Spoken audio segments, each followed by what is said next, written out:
that shit. Pretty cool, huh? Right? All you have to do is play music every day for 20 years, so you can be good enough to put intro music on the front of your podcast. There it is. Pretty cool, huh? There we go. So I just got back from a plane. Those things and go in the sky. It's 2:40 in the morning, and I'm going back on a plane again really soon. But I want to get this out for you guys because we're fucking committed. We're fucking committed. We're trauma bonding, right? All of us. Let's get in here. Let's have a nice, warm, distant, judgmental gaze. So, this one, there's a, it's to be honest, it's a lot of drug talk. Yeah. Sweet hot yoga. We talk about how there's no way to fix any of our social problems, and we're all cascading towards a deep, dark pit of hell. Invite your mom. It's a really uplifting podcast, so you're gonna like it. Oh, there's also this time when I did way too much DMT and met these elves, but they just kind of looked like Daft Punk, but really they were just like little bobblehead versions of Daft Punk. It was the fucking coolest shit. So come along, here we go.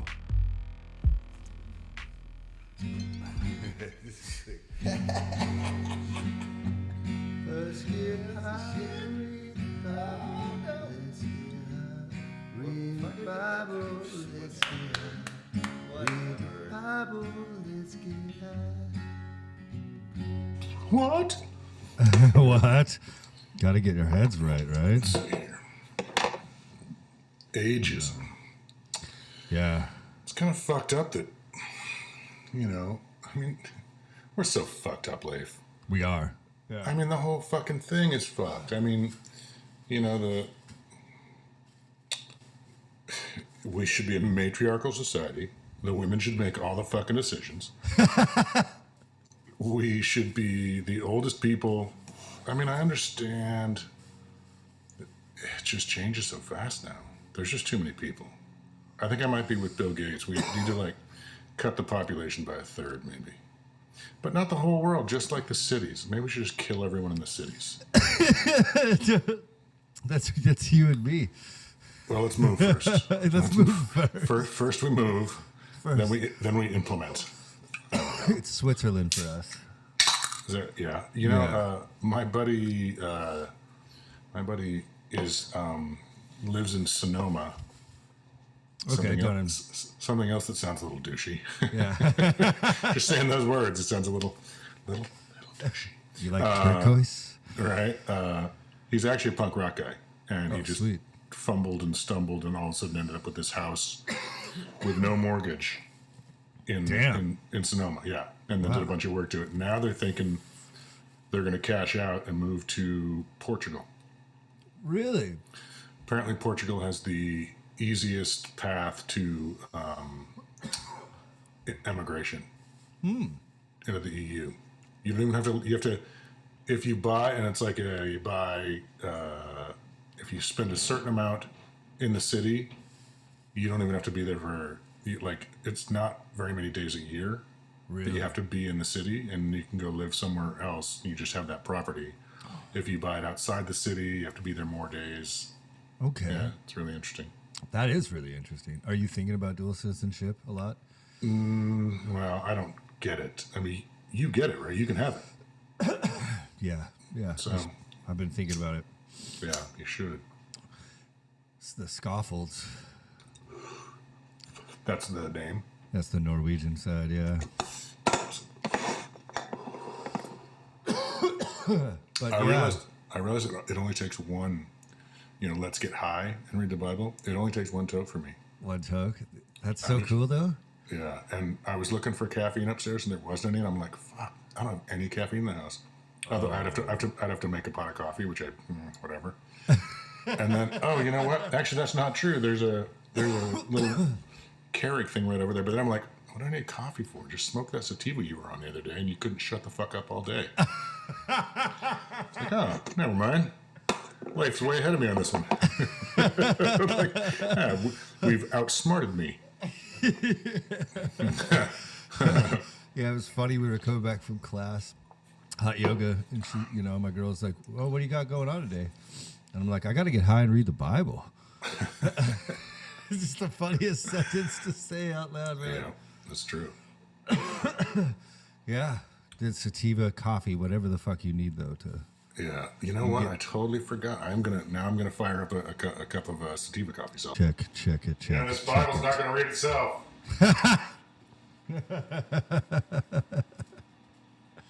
Oh my God! So Katie was taking a nap down here yesterday when we were talking. Can you hear me? Yeah. Just not. Yeah. Katie was listening. She couldn't hear what you were saying, but the part where you're walking down the street naked with your when you ran away from home, she's like, "Now what in the fuck was that?" I was like half dreamscape, and you're like recreating this story. Oh, dude, that's the fucking funniest story I think I've ever heard. Jesus Christ. I don't know. Can you hear me?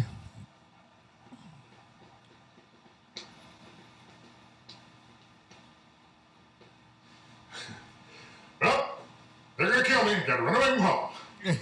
Leaving the code behind. They're gonna kill you. That's a fucking funny shit.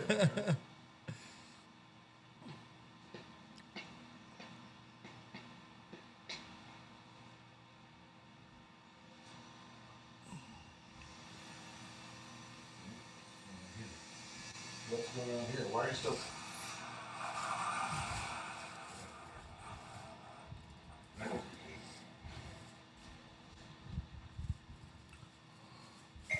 Oh, yeah.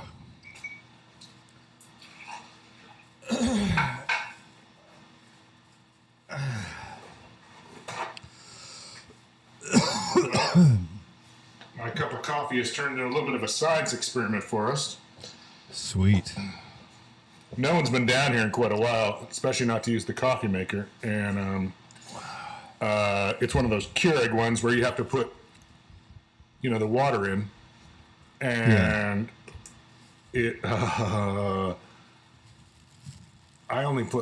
usually put like 3/4 of a cup because I like a little stronger coffee. And it overfilled the cup. Which means there's been shitty brown water sitting down there just like in the Keurig. So if I buckle with cramps, you'll know why. Salute. Cheers. Dude, that fucking story though, like we've been laughing about it. So because the great part was I got to tell her the story. Okay. And it starts with her and I don't know if I didn't tell you this, but one of the things that she and I talked about, and I think it's why, I don't know, this is something that's always like when you're talking or when someone's talking and I'm listening to them, anytime they I'm following along with what they're saying, and I don't necessarily see what they're saying in my head. Okay. Until they pause. I mean, like word wise, and 9 times out of 10, I can see the word they're thinking of, and I'll throw it in like, yeah, exactly, right? yeah. And so the other day when you were talking, you were telling the story about the bow and arrow, and the first thing I thought of about to say was little suction cup on the end. And like right after that, you're like, little suction cup on the end. I'm like, fuck, I should have said it. But it's this thing where you can't always. It gets annoying to people if you can read their minds. Yeah. But sometimes it helps the story along or whatever. But it's but I totally was like suction cup, and you're like, little suction cup thing. And I told her, I digressed about that part of the story for a minute, but the part where you're just like, I gotta try this out, going for the chandelier. It's like it's not even. There's There's no space between I'm going to try it out and what the target is. I'm going to try it out. There's the chandelier. And you're just like, shut up. And it's like your lack of confidence and your overwhelming skill are just like so polar, you know. And it's like it's a really great analogy for a lot of your life, probably, where it's like, I don't think I'm good at anything, but I am going to dust this fucking chandelier. You know? Like, first try. And your confidence, you know, your confidence and your ability are far superior to your what you think your skills are. You know what I mean? That's fun that you say the word confidence, because it's literally just ignorance. Because when you grow up without anything, you know, like, of course I'm the fastest runner. Yeah, you know, of my family. Like, what is that sound? You have a cricket? Yeah, what was that? I don't know. Okay. I opened the door. But no, that was like a. Well, we'll edit that. Oh, out. was it? We probably won't edit that out. We're not gonna edit shit. We're getting high. You know, I gotta remember to bring the fact check bell down here. Yes. Oh, yes. You gotta send me the link to that. You gotta send. I know that you're not sending me the link because you want to look better than me for as long as you can. And I totally appreciate that. Look, I totally get it. That's a totally valid reason. But you're gonna have to send it to me eventually. Well, it's even like this, like man, you know, I didn't even know how to play guitar when I went to my first rehearsals. Have I ever told you about getting in Common Heroes? No. This is hilarious because, like, they tell everyone this story, apparently. And I didn't even know it was a big thing until, like, 2 years ago, when, like, random strangers that I would meet, they're like, yeah, so like, I just became obsessed with guitar. That's a whole different story. That would take too long. But, like, I wanted to get in this band, and so I didn't know how to play anything. I could play, like, Semi-Charmed Life. Like, I could play those Jesus chords, like the G, C, and D, you know? Like just every cowboy chord, like those 3 chord shapes. That's all I knew. Is Semi-Charmed Life a God song? No, but those chords that are used in that song are in every single Christian song ever. Oh, like any, okay. Yeah, it's just for some reason. Gotcha. So this band, this drummer who played in this band was like, he used to play drums at a church, and Steve, and I knew him. And then his band played Maple Valley Days, and yeah, right. And so I was there. I got a new Puma jacket. It was the coolest thing that ever happened to me at that point. What color was it? Silver. Silver, black stripes, like nice. Adidas things down the hips. Yeah. And so, you know, I'd been sitting in my house, and as soon as I found guitar, it was like all over. Like, I just played guitar 17 hours a day. I worked and I played guitar. I worked and I played guitar. Right. And so they came up to me after the gig, and one of my friends was a really good guitar player, and they go, "Hey, you have Andy Key's number, right?" And I was like, "Oh, no, you don't want him in your band. You want me." And like, you know, I do have his number, but I have another one that's better. So use this number. The guy that answers this is the guy you want in your band. Yeah, and I was like, this is my chance in life, you know. Like, I was 17-ish, almost 18, and like, dude, I sucked. So I show up to practice, and I suck. Like, I can't even play anything. Did they have songs? Yeah. They were recording with Fevier. That's the first time I met Fevier. They took me up to the studio, and so here's Chris. They're already doing it, and you're just rolling in there with your 3 chords. Yeah. Okay, sorry, my bad. Go ahead. No problem. And so, like, they stopped the rehearsal at one point, and they go, like, "Hey, can you like play guitar?" And I was like, "No, but I can bring 150 people to the first show. I promise." And that's what I told them. That's brilliant. Yeah. Were they Christian? Yeah. Mm-hmm, kind of. The lead singer, he's Christian. He wanted to be a secular band, but like, I was an evangelistic Christian at the time, so I wanted to be in like a worship band. But But yeah, I brought like 250 people to the first show, and they kept me around, and then I just locked myself away till I'm good. And it's that whole dumb, weird mindset you were bringing up. Like, I always jump all the way in. Right. Immerse. I wanted to, you're a guy who appreciates a good tracksuit. Yeah. I want to know if you've ever heard of Jim King. I started checking those out actually after you said it. I want to buy some. They're super cheap and they're so killer. Dude, They don't have a bunch of the cool colors. My brother-in-law got the blue one. There was a red one, but those are out of stock. But it's all like super tight fitting. yeah. So the first one I bought for the body I had, and then the second one I bought for the body that I wanted to have. Yeah. And so the second one fits a little bit better now, and the first one's kind of baggy. Okay. But they're super dope. But they're super dope, and they dope? match. Yeah, super dope. Can you get like weed shit printed on them and stuff? Cause No, it's just Jim King. But, I mean, you could do an aftermarket.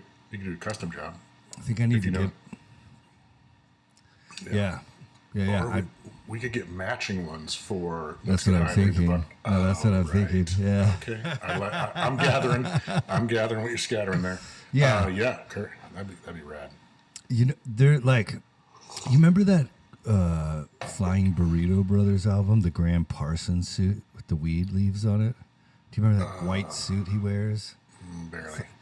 It's like a bell bottoms, and it's like white, but it's got like pot leaves on it.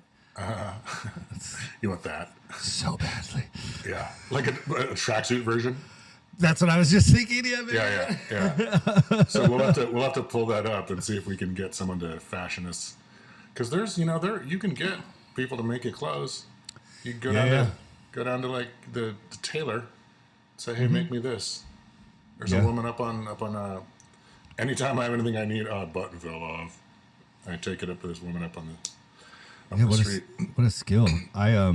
So Kate and I's emojis on our phone, emojis we send to each other are wearing Adidas, like red Adidas tracksuits. So I bought us like those. Oh, nice. So, is that what those pants are? Yeah. Let's see. Stand up. Let's see them. I need to get the black stripes. No, the white. Oh, the white stripes. See, that's the way. That's the best one. The only cooler one was it the black and yellow or yellow with black that Bruce Lee was wearing? Bruce Lee. Yeah, I mean that's what we get. That's what we get. That's what we get. Well, it'd be cool if we keep saying Jim King enough, they'll make us start giving us shit. The yellow one with the black stripes. Mm-hmm. With we need like Satan and Jesus and like a lot of marijuana, like on the shoulders, like one of each, like on the back, Or you know how like the punk rockers get those the birds tattoos right here? Totally. Yeah, we the get sparrows. Like, sparrows, right? We get a Jesus and a Satan. Satan. Yeah. Well, a devil and an angel, whatever. Yeah, I wonder. Dude, I say we just flow in conversation like this until we get to the Bible. Right. I think the thing is with all this shit, we'll just say we'll edit this out, and then we never do. We'll just always. That's my favorite thing, dude. Apparently, I had to stop saying that. I had to explain to Dan from Seattle Today because he was the engineer guy, and I would always say, "Oh, we'll just edit that out." Like while we were going, and he would get all stressed out. It's so hard to edit. Like, dude, I don't want you to edit anything out. It's a joke, innit? It's a joke, innit? I mean, this much talent. Sorry. It's a joke, innit? She should be made to smell it, just not, over and over again. It's Oasis, isn't it? Why do English people not enunciate the A on the end of words? I can give you an example. Yeah. Supernova will be supernova. Supernova. They always say like an R instead of a champagne supernova. Right. What's Not that? all of them. That's Fevier does it. Yeah. So the Cockney guys are the ones you can't understand Okay. anything, and then the fancy guys are the ones that are proper. Okay. But I don't know why. I don't know what. I don't know. Maybe at one point we could ask Mr. Fevier himself. We need to have Fevy out here. We're all going to do mushrooms. Ooh, that'd be a long show. I'm down. Yeah. How about some microdosing? Sure.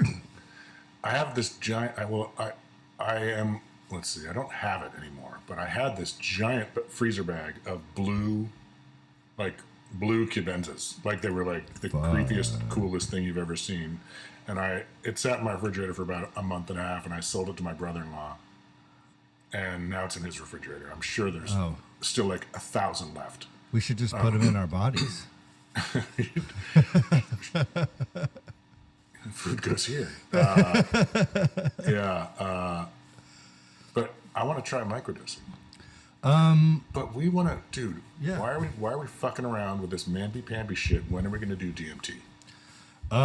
Whenever you want. No, that's not true because we've been doing it right now. That's true. Well, I just missed.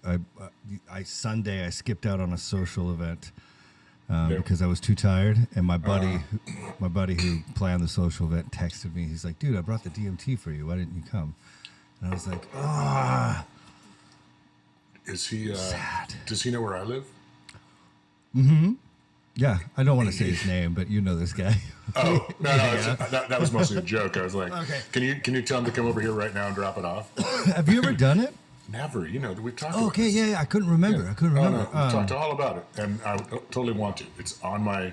And you're the one who always you keep saying you can get it, and I'm like, yeah, let's go get some DMT. We're gonna do it. I'm gonna see the goblins. They looked like Daft Punk to me. That's what they looked like. They were like little Daft Punk characters. But every time that I think my buddies that can get it have it, they never have it. Yeah, what a brilliant experience that it's like. Have you ever like lived close to nature? I've gotten the feeling. Perfect. Well, when it's. I mean, sorry, you live next to Mount Rainier. You know how you see that fucker out your window every day? Yeah. And you just like this. I like that. It's just like so big. You're like, fuck. Like, man, I'm kind of small. You know. Yeah. Those experiences in life, I think, are really important, and nothing has ever done that to me like DMT. It's like, I'm ready. Sign me up. yeah. Can I put my name on the list and they text me when it shows up, like I would for a restaurant or something? I feel like you have the waitress. Like DEA agents show up to your door. Damn it! That's still is it? Well, is it still illegal? Oh yes. Not in Oregon. Yeah, not in Oregon. There you go. So there's an argument there somehow, right? Well, I mean, unfortunately, anything I'm going to mention about this would kind of be ignorant right now. But the strangest part for me, like I didn't even smoke weed till I was 29 years old, because I thought it made you a loser. I thought it made you late. Like everyone I knew that smoked weed was someone who said they played guitar and really just played video games all day. It was Who did you get high with the first time? Tiana, T-Pie. She got me high the first time, and all I did was talk about the 14-year-old girl that broke my heart. So when I was 14, it was like, it was crazy. And so I've turned down weed with like all my idols. I've turned down weed on all these tours, and like, again, I like was aiming as high as I could. Like, I started meeting these friends that smoked weed, and they had more money than everyone, and they worked harder than everyone, and they had better lives than everyone. And I'd be like, "You smoke weed?" And I just had this kind of. You're not a loser. Yeah, like you're one of them. Yeah, well, basically, a lot of my band friends. Oh, we're gonna have to bleep out names, but anyway. Yeah, it's fine. So there was this whole 29 years of my life that was like so, like singularly devoted towards Christianity and Christ and just understanding God, trying to learn about God. And it was all sober as fuck, right? Because I would do I barely even drank it until I was like 26. So I'm totally getting to something out there. Like it's the same path. Go ahead. Oh yeah, I know you. Yeah, you just did like 8 years of therapy with me as we were starting this thing. So that I still read the Bible then, and that's how I viewed it. But once I had the first drug I ever took was salvia. I think I smoked. You smoke it kind of like weed, except it's kind of like a trippy, psychedelic trippy. But at least, excuse me, at least in my experience and everyone's experience, it's always bad. Like it's a bad trip. Like it's a scary shit. And I loved it. I fucking loved it. And it freaked me out. And then I'm with Tiana, and I take my first hit of weed, and the first thing out of my mouth, I exhale. I have the feeling, my brain opens up and body relaxes, and I go, everyone I've ever known has lied to me.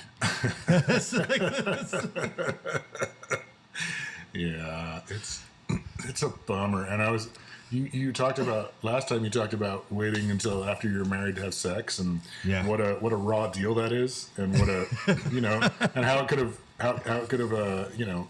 been avoided. if you'd had some guidance and some real hands-on guidance, it could have saved that marriage. It's the same thing with weed, where it's like if you'd have smoked weed. Like I told you, you said, did you ever, did it ever hit you? You asked me about religion last time, and how often I went to church, and it was a lot. Did it ever get in? Mm-hmm. And I said the only times it really got in were when I was baked. Yeah, right. And if you would have been you could have been fucking Jesus, and you could have been fucking, Jesus. You know what I mean? If you'd have started smoking weed at 16.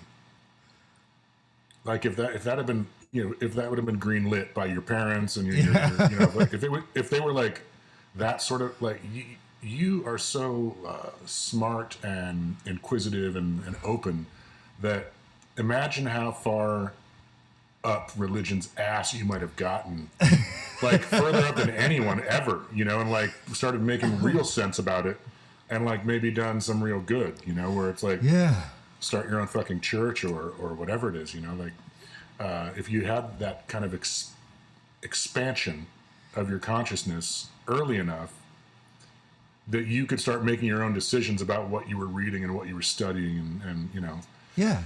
Well, and you're talking about this strange area too, because for me, it was you have to follow the Bible, and the Bible is very clear about respecting elders and respecting the pastors and the teachers that God puts in front of you. So I would always have to just defer to other people's knowledge, and it would always be against everything I thought should be happening. And so it became this almost like a scourging. I'd be praying about stuff that I don't want to pray about. I'd be working towards goals I didn't really care about, and they'd all fail. They'd all be wrong. Right. And and I was like, this is strange. What is God trying to teach me through this? Do you think that so we've been going through this, and what we've boiled it down to is that the Bible is basically a bunch of the best stories that were the best hits, the best lessons to teach people. Yeah. But the people that wrote them were not super stoked on their kids rising up and being disrespectful and being little dickheads. So they wrote into all these things you have to, but they also put that, is there anything in the Bible about suffering fools? No, a lot this is kind of cool because this leads us into the Bible shit I wanted to talk to. I have it queued up. So a lot of the New Testament is kind of geared towards disenfranchised humans, poor people, the non-elite, no one, Jesus, his inner circle is made up of tax collectors and fishermen. So just go to your local tiny bar on a Wednesday night and watch all the drunk people that are just about to fight each other. Those are all Jesus's buddies. Those are all his disciples. Those are all the people that sit with him and learn and go out. So even in the Old Testament, calls people fools, that verse that I said. But in the New Testament, which one? So good. To give a fool wisdom is to only increase his folly. Right. So if you're in the, it's pretty fucking rad. Yeah. Well, I got another. We got it because your favorite one. And not to digress, and what you want to talk about next, so it's great. The one about let your praises be sung by other men's lips or whatever. Yeah. I told that to Katie, and she's like, sounds kind of homoerotic. And I'm like, well, it was a bunch of priests, so yeah. They were all buggering each other, weren't they? Let's just move on, sorry. I'm like, oh yeah, I think we got to take the word lips and lips out of there. Maybe I don't. Go ahead. Oh yeah, let your praises come from the lips of other men. Yeah, You could definitely take the word. They could say mouth. Actually, it's probably still pretty homoerotic. Probably take. I guess maybe we should take cum out of there also. Cum and men, maybe men. How about people? See, and the funny part is this is how the Bible got put together, but people don't even realize it. Right. Just, Right. People would say, hey, I smoked some of that burning bush. Can we talk some more about the Bible? Or that shit you wanted to write down, you know? Yeah. Oh, okay, so see, and let's keep it on the drug thing because this is really interesting. And this, we might edit all this out because I don't know much about this, but I've been wanting to talk to you, so I'm going to prime us for a future conversation. So, the first time I smoked DMT, it was just really cool. Like, it was crazy. Like, I was instantly in a disco with Felix the cat in Japan, just dancing with me, and like that, that black cat from the comics. Yeah. Just me and him, like, dancing. That was it was just so vivid, so rude. But I had this other time in life where DMT kind of found me. It was crazy, horrible time in life, like lowest of low when it comes to everything. It was rough for me. A lot of mistakes, a lot of blah blah blah. Trying to learn, trying to be open, trying to recognize where I fuck up and fix it. I go to this gig in San Diego, play at this crazy rad. Like, I think we were playing for all these mortgage brokers, so they were all like ballers, right? And one of the drummer's buddies comes, and him and I are start like talking about Eckhart Tolle and the Bhagavad Gita, and like he kind of just leaves really quick. He's like, "I'll be right back. Don't go anywhere, okay?" How old are you? Oh man, I was like 36. Yeah. Okay. Yeah, this is 35. This is like a couple years ago. Yeah. So and because I hadn't really been open to drugs. I never did drugs when they were always free around me and in the environment. I never did them that. That hurts now, doesn't it? It's so bad. Shit. So much free weed. Dude, I'll get into too many offset stories. I don't want to, but yeah, right. Fuck. Yeah. And so this guy, though, he grew up really Catholic, and his parents kind of beat it into him, and then that produced an atheist later in life. And then he realized that he didn't want to be an atheist. And so he started trying psychedelics, and he tried them all, everything. And his favorite is DMT, and he's a chemist, so he makes it. And he just gives it to people for free. Yeah. And, it's like the strongest shit I've ever experienced. It's crazy. Do I know this guy? I don't think you do. You might.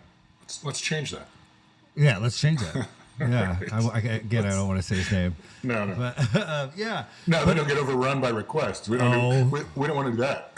Oh, yeah. And, dude, so, he gave me this stuff. I go back up. I have a kid-free weekend, and I have a buddy, and I have this stuff. And I'm like, yes. Like, hey, let me tell you about, what are you doing for 15 minutes, And so he babysat me while I did it, and I let him go first.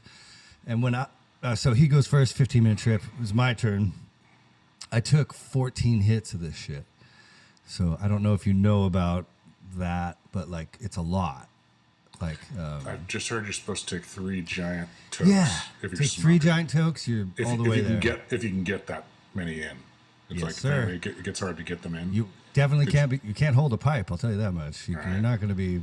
You're just going to be laying on a couch somewhere else. Yeah. So I got 14 in. And then, these trips that are usually, maybe 10 minutes if you're lucky, 6 minutes total. Like, that's it, total. And when you're done, you're like sober. When you're done, you could Sorry. No, don't be. I don't recommend it, but you could fucking drive, Yeah. So I, don't drive. Chill. Please don't drive. After DMT, what you do is turn on your phone recorder and just start talking because you're not going to remember anything. You're not going to believe anything you saw later. So you got to capture it. But all right.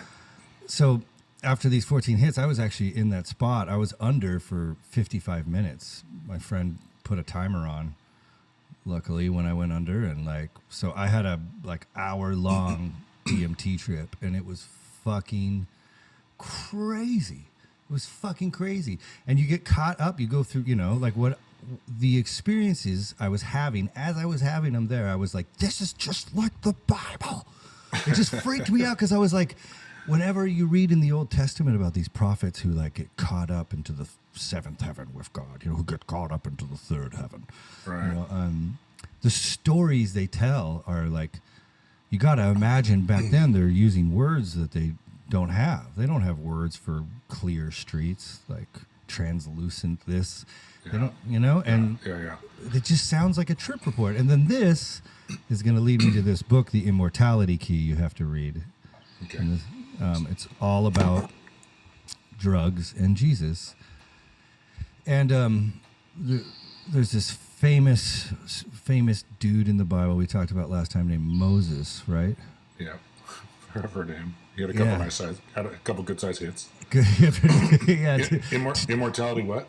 The Immortality Key. Key. Gotcha. Yeah. Yeah. I'm trying to not go off on a bunch of tangents, but that's the big deal. But Moses, he sees this burning bush in the fucking wilderness, right? And like that's the whole story where he's killed this. He saw a Jewish person being beat to death. Killed the slave owner, the Roman soldier that was doing it to him, and ran and fled. Moses did. Yep. And then he's out and he sees this burning bush, and God comes to him through this burning bush and talks to him through this burning bush, and that bush is supposed to be it is the acacia tree, right? Which very supposedly high. is like very high in DMT or dimethyl, dimethyltryptophan, dimethyltryptamine. Tryptamine, yeah. Like so, the whole fucking and Moses that's gonna how long ago was Moses? Like 3,000. Let's see. How far before JC? Thousands. Thousands of years. Is it possible that Moses was part of the Sumerian, like the that whole those people's stories? So I'm like really getting into that. Oops, my internet's being weird. I don't know much about it. Give me the date here.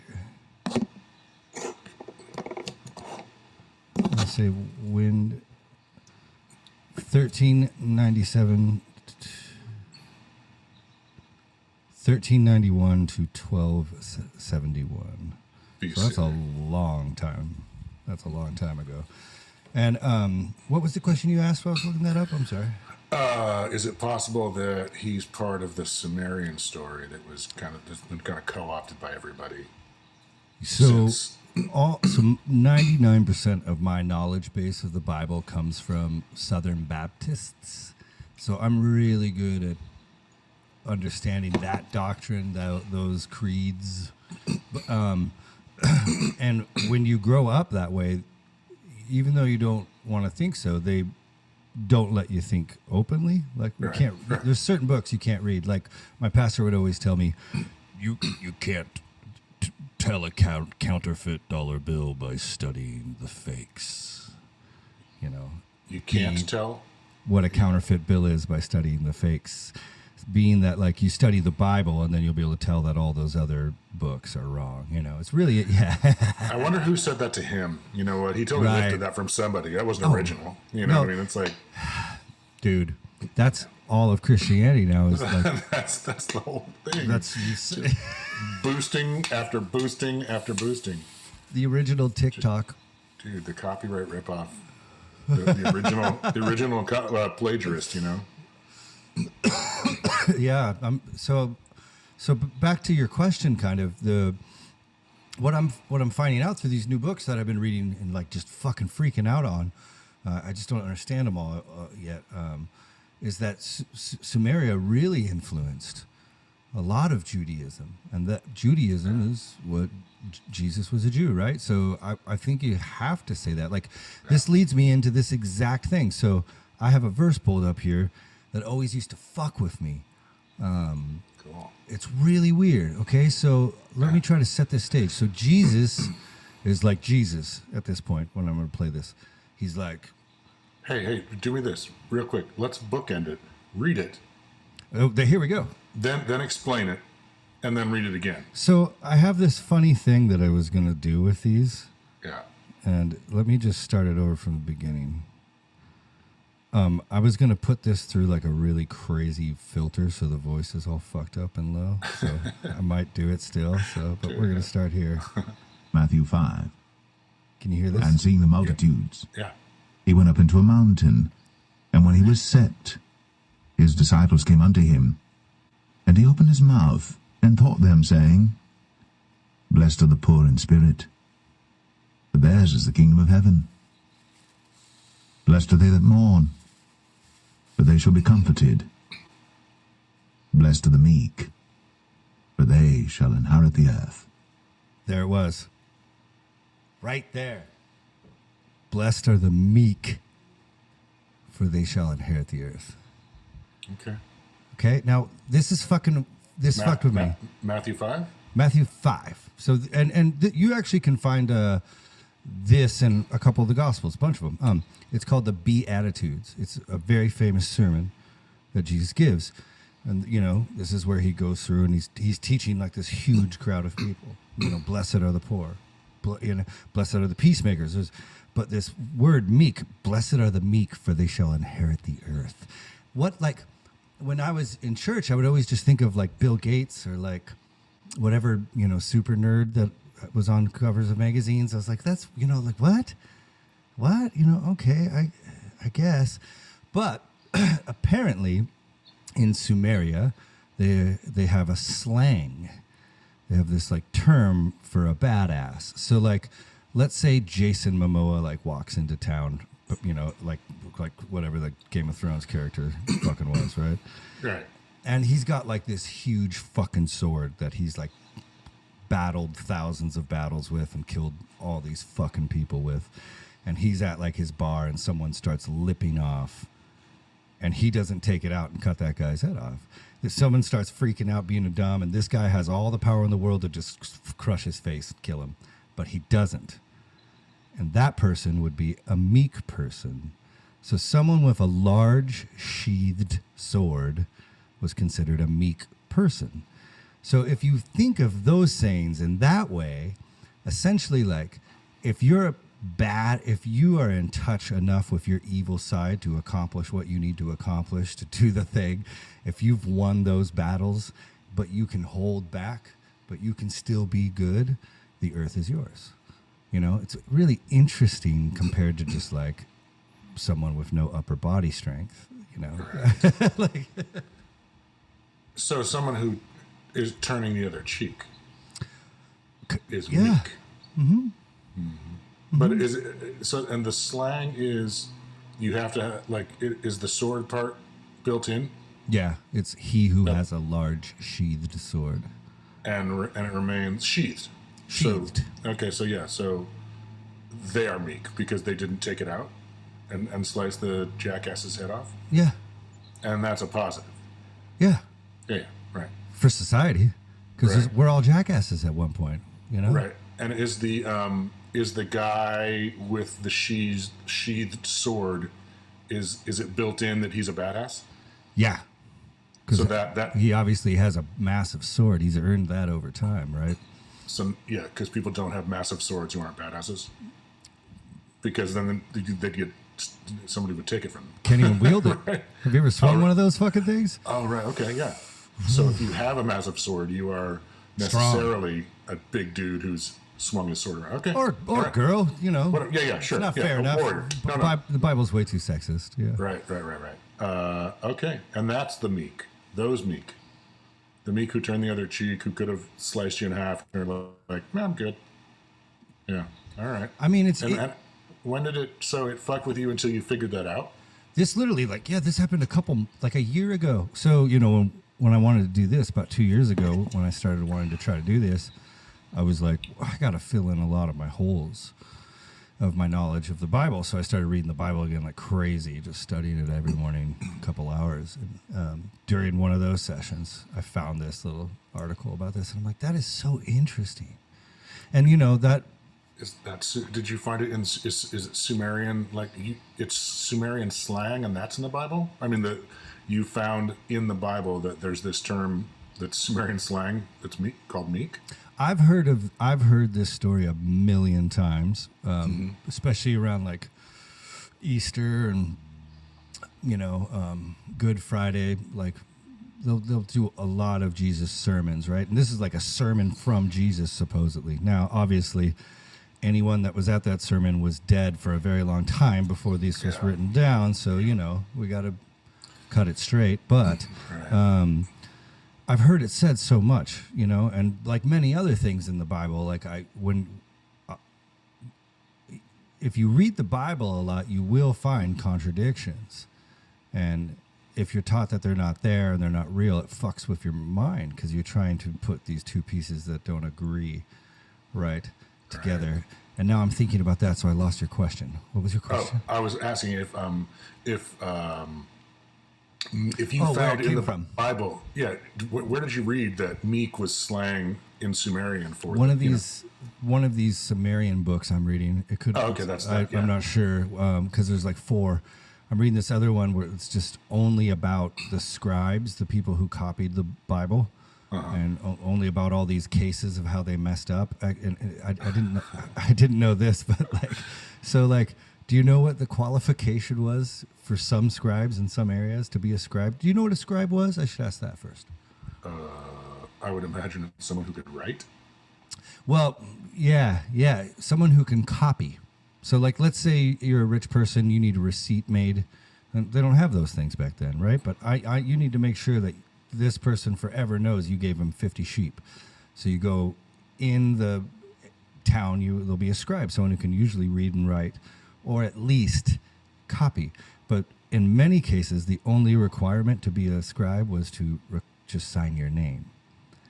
And then a scribe, what they would do is copy, not like a word, they would copy each letter individually. So there's no punctuation.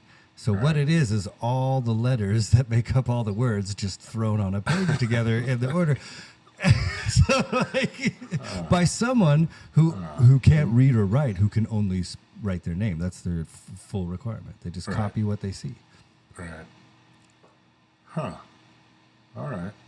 And that's the Sumerian texts you're talking about. This is from the Bible. No, Sumerian texts, I haven't gotten deep into those. I know that slang was just common in Sumeria. And so since I've read this shit that I don't know if it's right, but I'm going to say it because maybe just everyone will get mad. Fuck you. I read this thing that I haven't checked out that says the Jewish people actually believe in 2 different gods. They have, if you read the Old Testament, you'll see that God or the Lord is spelled differently sometimes. Like it'll be all capitals, the Lord. It'll be all capitals God. It'll be just one capital L, Lord. And, this will stand for different names of God. Yahweh, Elohim, Jehovah, and apparently Elohim, or El, was a Sumerian god. And Jehovah, I think it was also a Sumerian god.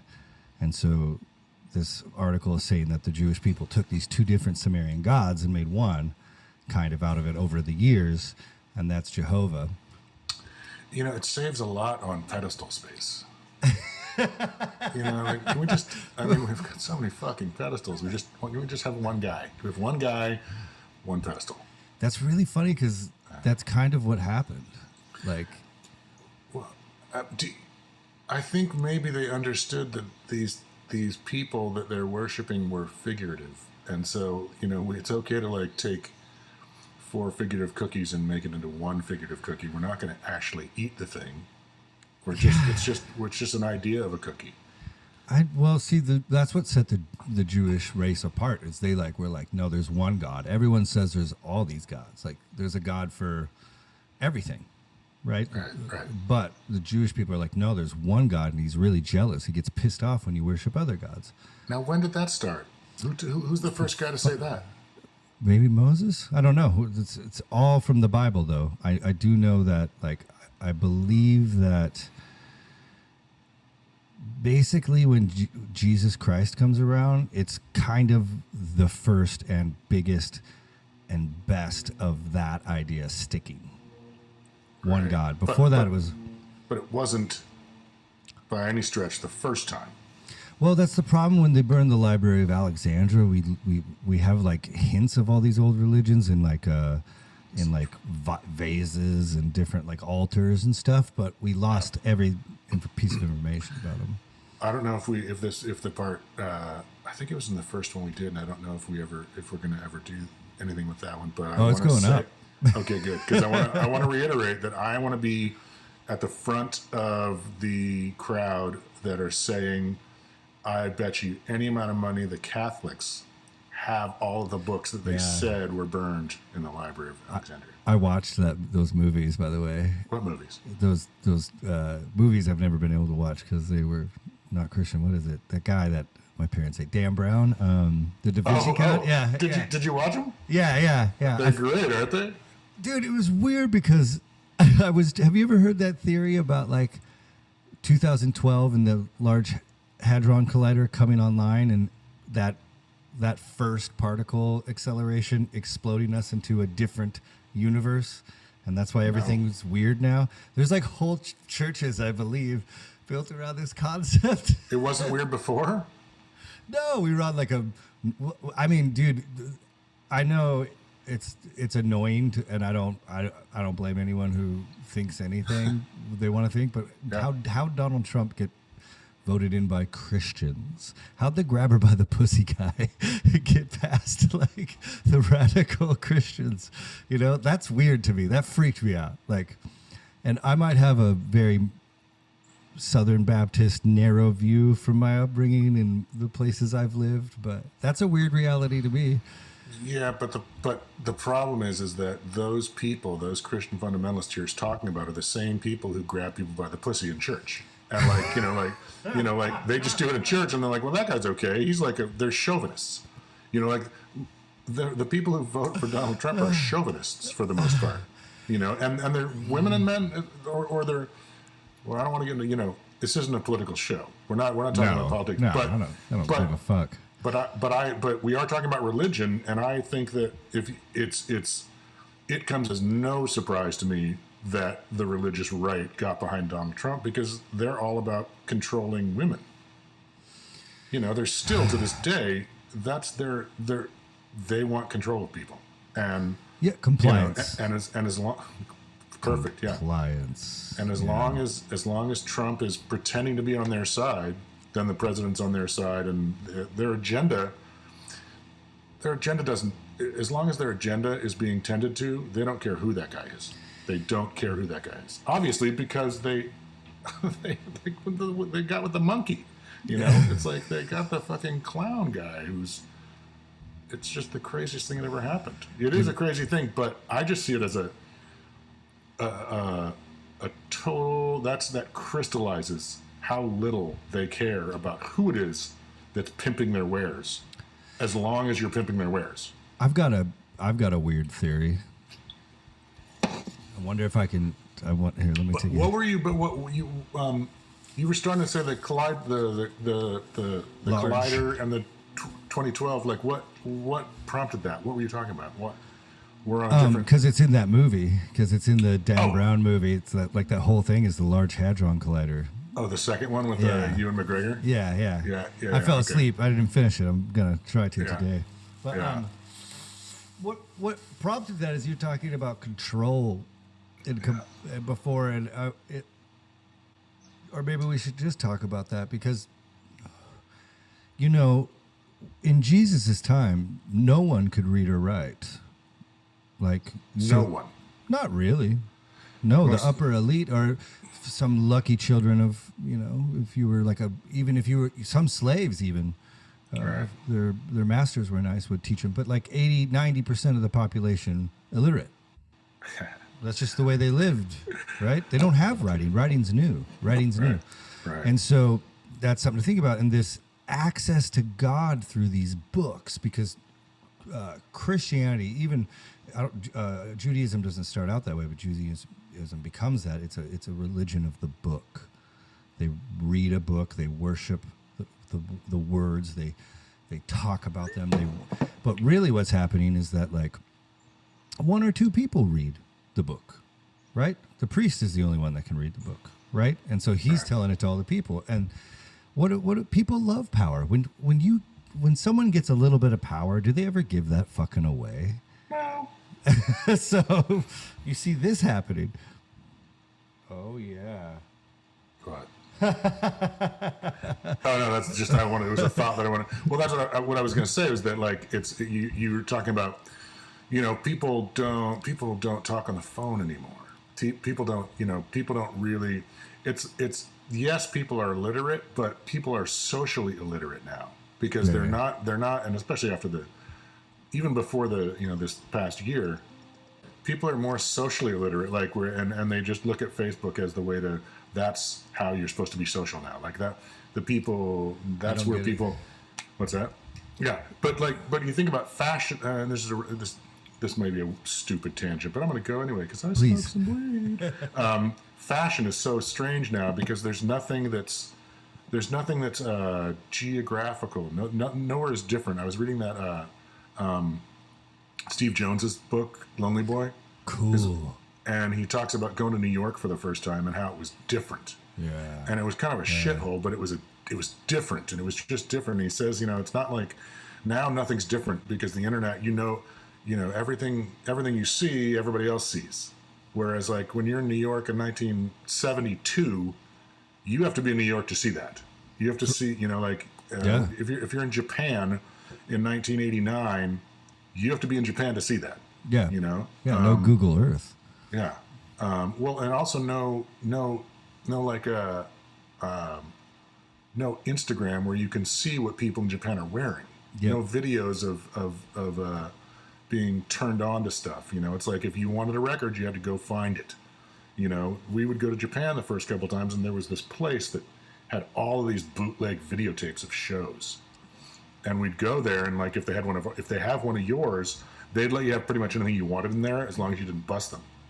And so like New American Shame went there in like 1998 or something, and I had already started playing with Duff a little bit and went there, and there were a bunch of Guns N' Roses stuff, and I'm like, hey, I play with blah blah blah, and he's like, oh yeah. So we found all these and that was the only way you could see these old shows. Now I still have all those videotapes. I can find almost every one of those on the web. For real. And this is further down the hole, but whatever. The first time we went to Japan in the late 90s, it was like going to fucking Mars. Like the fashion there was so off the top. It was like Sailor Moon and anime before there was anime, because no one knew what that was then because there wasn't the internet. Okay. But the fashion was like boots were like waders, like fishing wader, like everything was just off the charts. And then I went back like 20 years later in 2009, or is that 10 years later? 10 years later, 2009, when the internet's everywhere, and we'd just come from Europe, and the low calf boots were in, is when those boots were coming back in, whatever. And Japan was only a little crazier. Like it had, like the internet had homogenized Japan, and the extremities of where they blow fashion up to, because they can now see what everyone else is doing, as opposed to just like, we really need to do ours the best. Yeah. So it was a really strange thing, but we can edit all that out. Well, this is actually amazing, because the weird thing about having everything all the time is how shitty it makes life. Yeah. Like how often do you how long does it take you to find something to watch on your endless stream of amazing content that just shoves down your face every day with Netflix or Hulu or whatever the fuck it is? Like, it's become But do you remember going to Blockbuster? Yeah. And you'd wait all week, and it'd be like the fucking coolest shit ever because you're building it up in your mind. Yeah, it's a really weird thing. And limitations, I think, are misunderstood. I think they're good. A filter, or a literal filter, where you can't have everything you want. Sometimes we'll just, instead of watching a show, we'll just spend an hour and a half, perusing stuff we could watch. For real. Because we can't even just I'll do it for 20 minutes. I'll be like, take this fucking thing and find us something to watch. Yeah.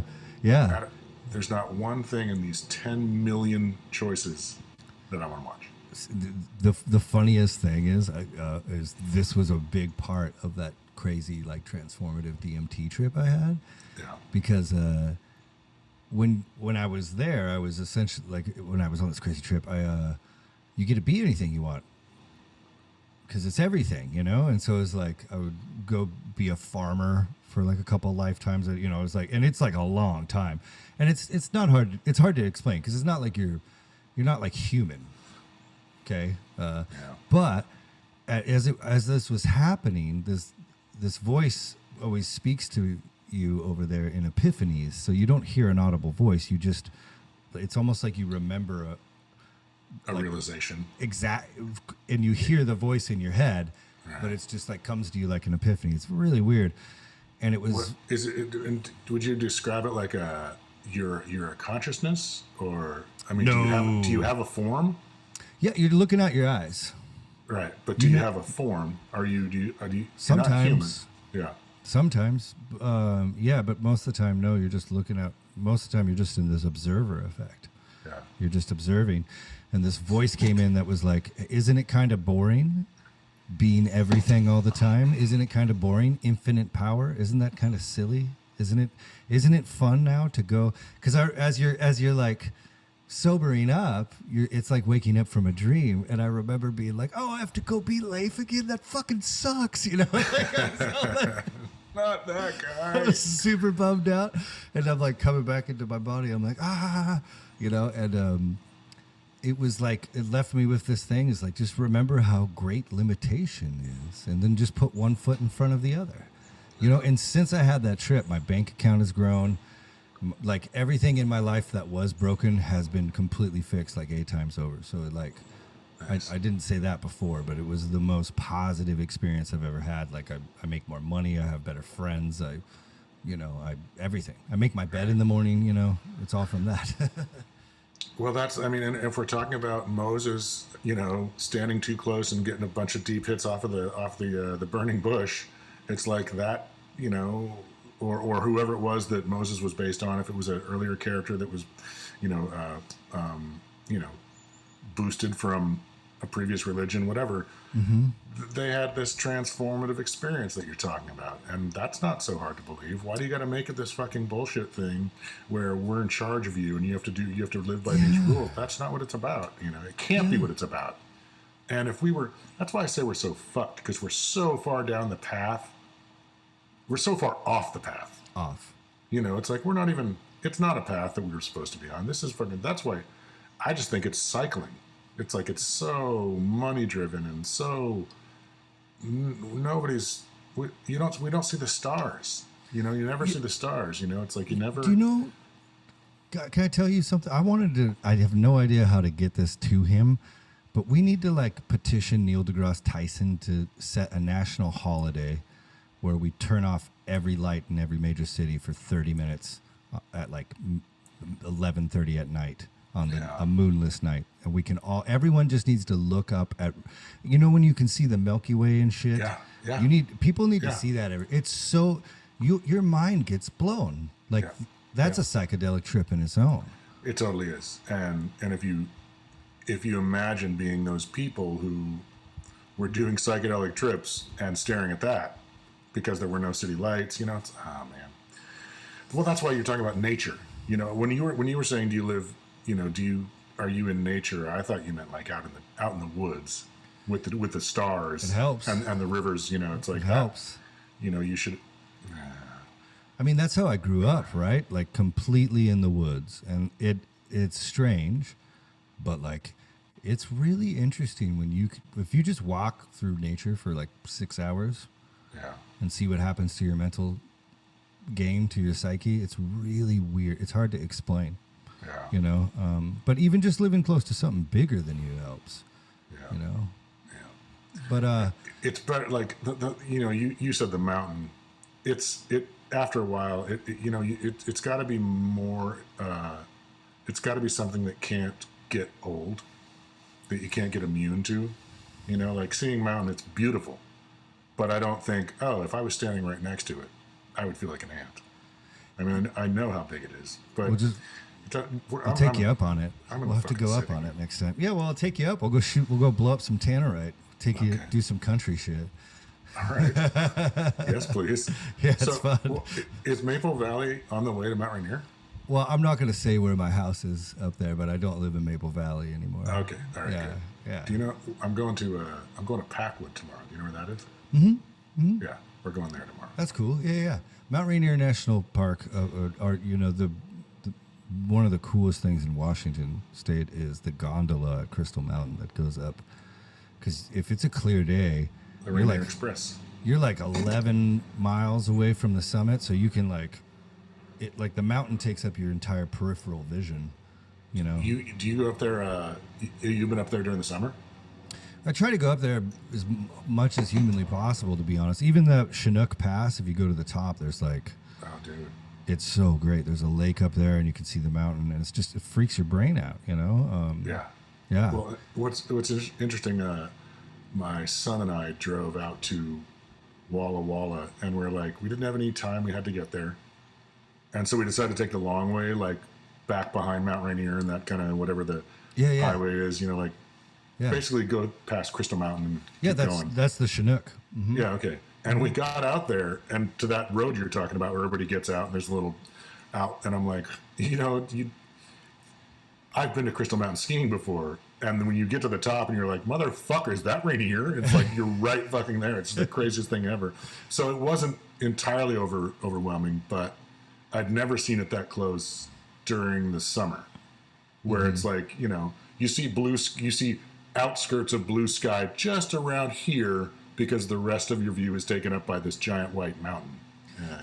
Right, but so the lasting thing that you're bringing up on this, you've tripped before, and what about trips? Have mushrooms? Has that lasted in your life? Did the effects of that trip last? Yeah, well, I think about that all the time. It's like I know, and that's why I want to do DMT so bad, and I wish I would have done it as maybe not as, an 18, 19, 20-year-old, but maybe, it's like I'd like to go through, I think it's psychedelic trips just let you know that this is a very thin slice of bread we're on in this loaf of bread. Okay, there's this loaf has about 40 slices, and we're just one. It's like, there's stuff right next to us on either side that might be like what we're doing, and it's just like everything's real elastic and real porosy. It makes me very humble. Every time I do it, I come back very humbled. I'm very grateful for everything. I'm very small. I'm a tiny little speck of dust on a blue dot. I'm very grateful for everything. Mushrooms is much better than acid. Oh yeah. Yeah, I mean it's just natural. It's not the medicine-y. It's not Listerine. I like acid. I'm also crazy though, I guess. So Yeah. yeah. But this, to wrap all this up in a cool way, we can uneducatedly talk through this book a little bit, because I'll give you the premise of this immortality key book, because we've basically been talking about it for 20 minutes now. So I agree. I think to create the most good in your life, these experiences somehow have to continue with you, to last, the Bible has a saying, take up your cross daily, and when you look at the apostles, the people that were really close to Jesus, it seemed to do that for them. A lot of them were killed for their faith in this guy, saying he's the Messiah. So that's always been the craziest crux for me. It's like, what? This Peter, the Apostle Peter, gets crucified upside down, right? Harsh. And motherfucker, that guy experienced something that he really believed in. Whatever happened. And then, so this guy that studies, he was a lawyer by trade, but he knows ancient Greek, ancient Hebrew, ancient Sumerian maybe, and he studies all these languages, and he's tying in this really weird thing that Jesus brought into the Jewish faith, or into the Christian faith, the Eucharist. the wine and the body.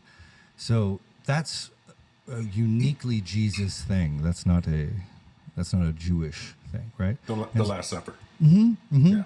Well, Jesus grew up in this town that was 40 miles away from this temple that was a part of this ancient religion called the Mysteries. And the Mysteries were not very well taught. You don't know much about them, but you can partake.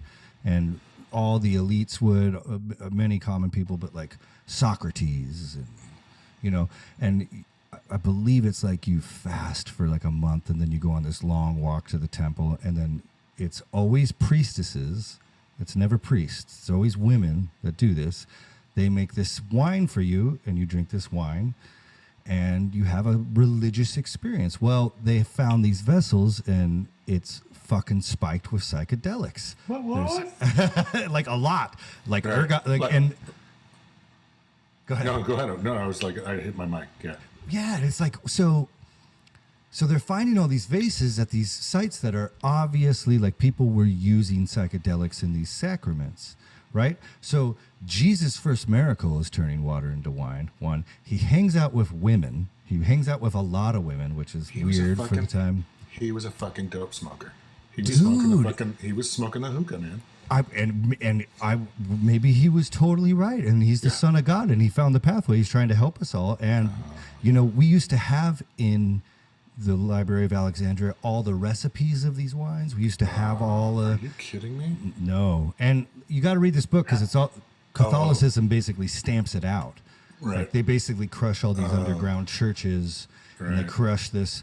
And maybe Jesus was actually bringing us a correct psychedelic trip that would allow us to die before we die, which is the whole thing of the Mysteries. That religion was like they allow people to die before they die, so therefore they're not afraid of death anymore. And this book gives so many facts. Your mind's gonna be blown. I can't wait. I'm not ordering since I can order while we're fucking doing this, kid.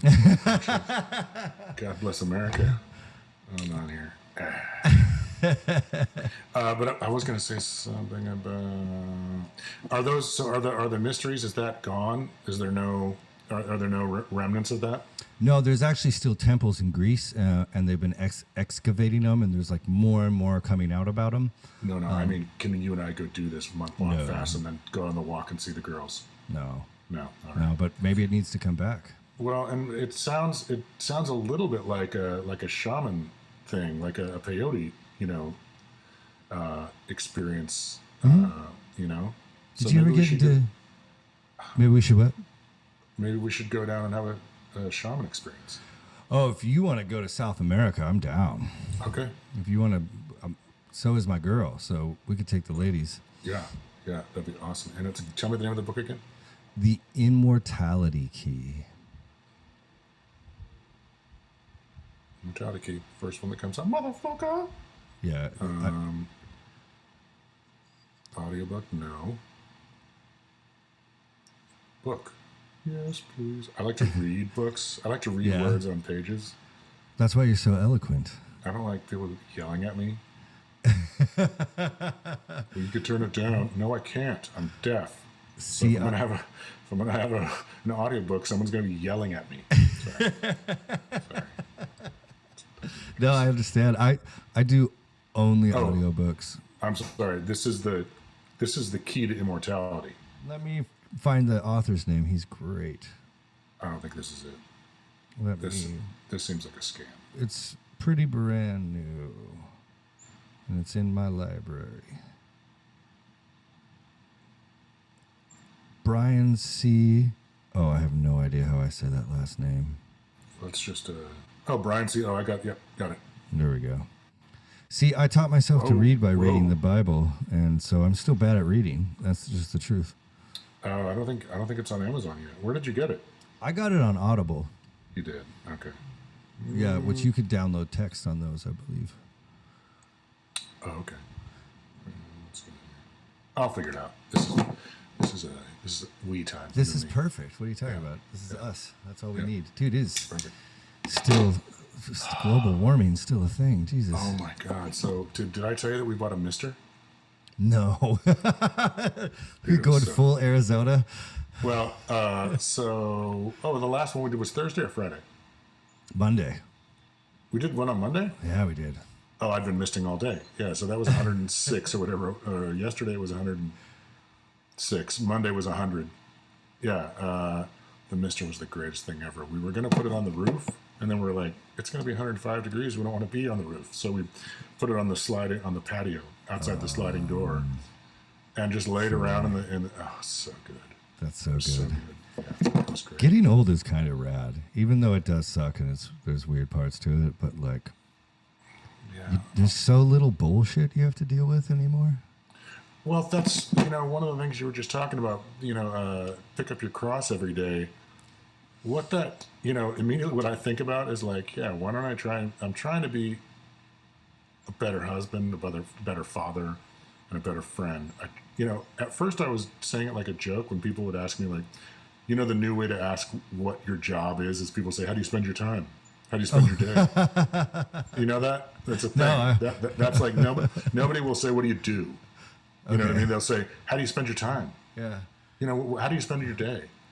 And I still hate it. And so I started saying, I spend most of my time trying to be a better person.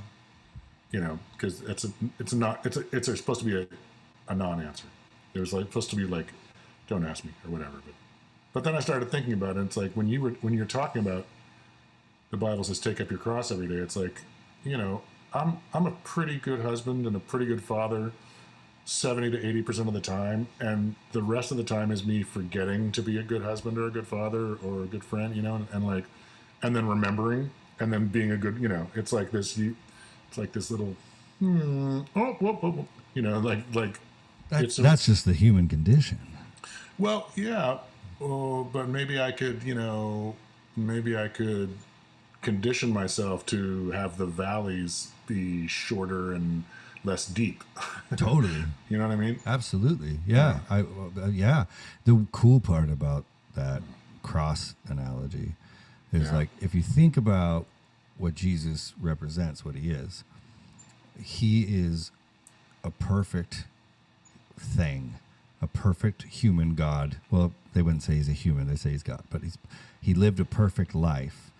And even though he could have at any moment just evaporated anyone with that cross on his back as they're beating him, he doesn't. Could have withered their asses. Withered their fucking ass.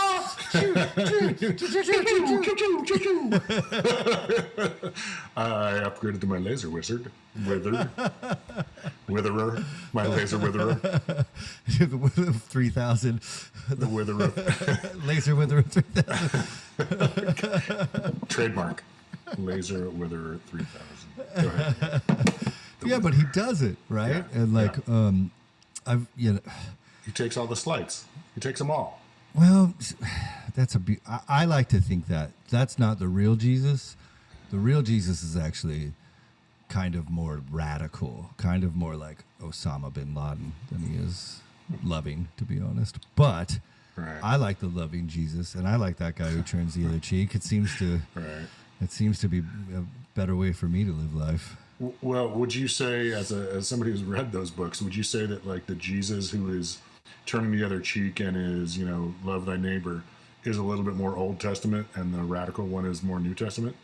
Or no, I think so. Vice versa. Yeah, so if you look at the God of the Old Testament, he's like a motherfucker. He's like, he will fucking kill you. And Smite.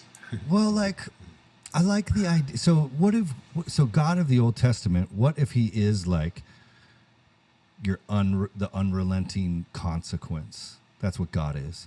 Kind of like a father. Like when you get home, you're getting beat if you did something wrong. Like, let's call that the future. That's the future. There's going to be a part of you in the future, and if you fuck up, the future is going to fuck you up too. Right. And that's that God of the Old Testament was that. He's jealous. You worship other gods, he'll smite you. Jesus, what the things about Jesus that people love and attach to are his kindness, giving to the poor. So he doesn't even really judge many people in these stories. Like, You know, like my favorite fucking story ever of Jesus that he told everyone for 1 billion years, and used to like, this is how I like downplay sexual tension between me and groupies, you know, like I'd always just go into this story about Jesus. Right. So you've told this one a lot. Thank you very much. Wait for it. Thank you. I didn't need to talk about. Yeah. Well, the funny part is, I found out about 2 years ago that it was added like 1,300 years after the book, so it's not even a real story that was like a part of the original Bible.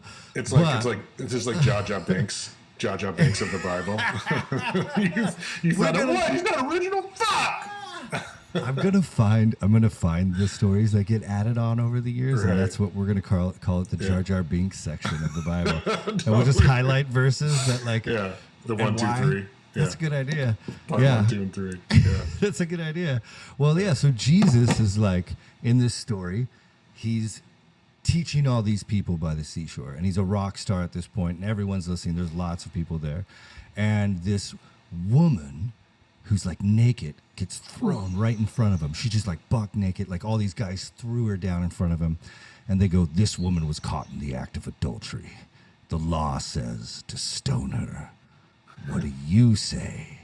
You know, because these people in these stories are always trying to trick Jesus into getting caught and getting killed, right? So always the hierarchies, the Jews, the elite Jews are always, you know, which is hilarious. So the pastors of the time and the church leaders of the time are trying to kill this guy. And his reaction is so fucking cool, because the truth is this: if you are caught in the act of adultery, you get stoned. But there's some flaws in this case. One, the guy isn't there, and the guy should be there because that's part of the law too. The guy and the girl get stoned regardless. So it's just the girl. That's weird. There's already a flaw. And she's laying in this shame in front of Jesus, right? Can you imagine this moment? Like, does she want to be a whore? She doesn't want to be a prostitute. Her husband died on a war campaign, and she's got kids to feed.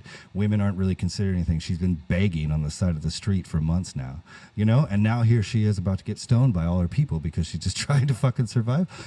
Jesus spits on the ground and starts like coloring, starts drawing on the ground.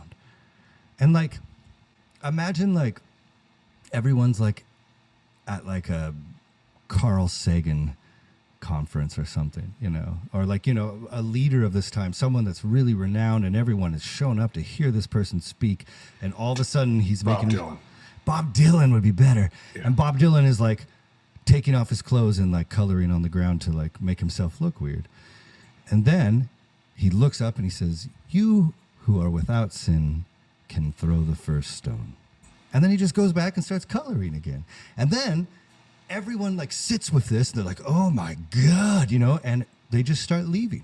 So wait, you're missing a part. Well, it's not over. That's probably No, but I thought that what he did is I thought he sat down and he started writing in the sand everybody's sins.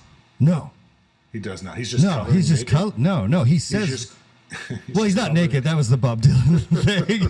He's Jesus is fully clothed. He's just coloring, right? He's coloring. As he pauses coloring, looks up, he goes, "You," and you know, he says it audibly, "You who have not sinned, throw the first stone." And then everyone leaves, and it ends up being just him and this girl. And he looks up at her and he goes, "Where are your accusers? Do they no longer accuse you?" And she goes, "No." And he goes, "Neither do I. Go and sin no more." Right. And that's the whole interaction. This woman is caught. He makes himself look weird to distract attention on himself instead of this poor woman who's going through a hard time. He then fucking blasts the audience with the best thing you can do. "Fuck you. You guys think you're righteous?"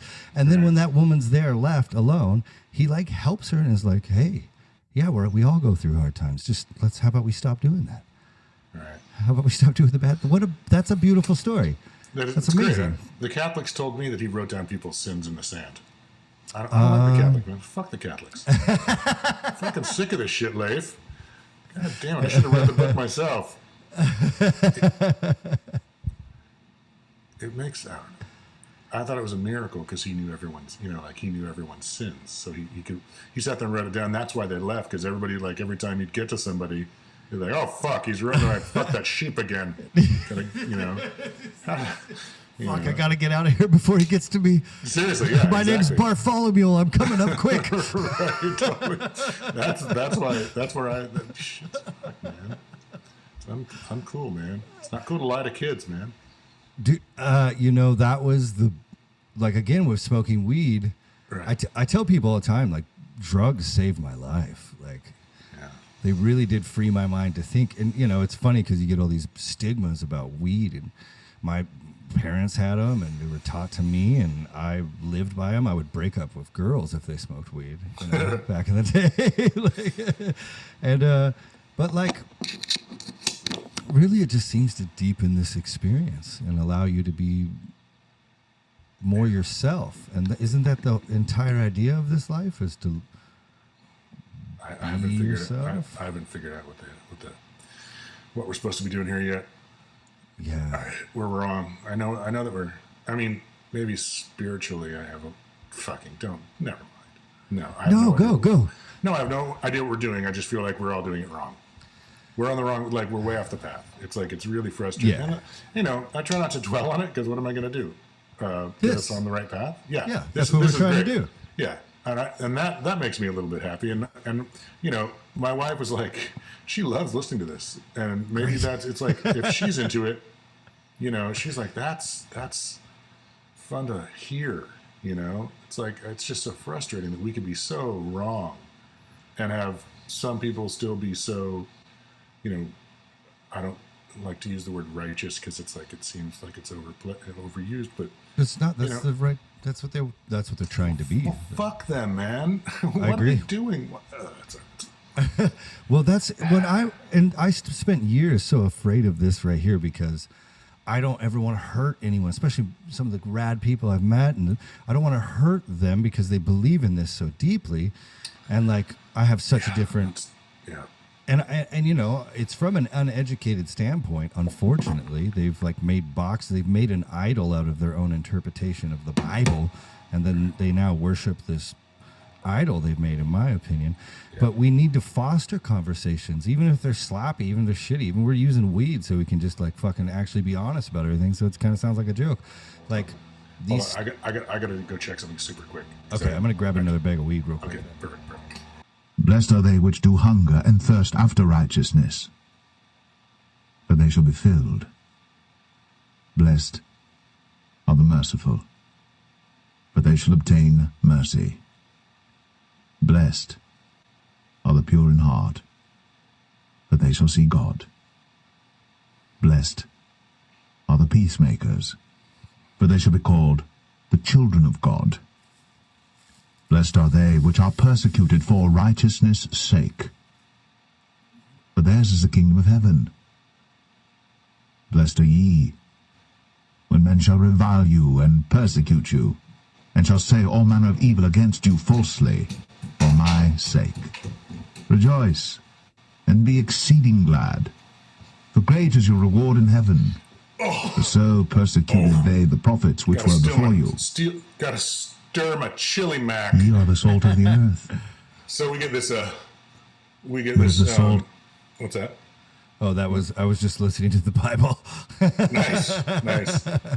We got this chili back. Yeah. So we get I get the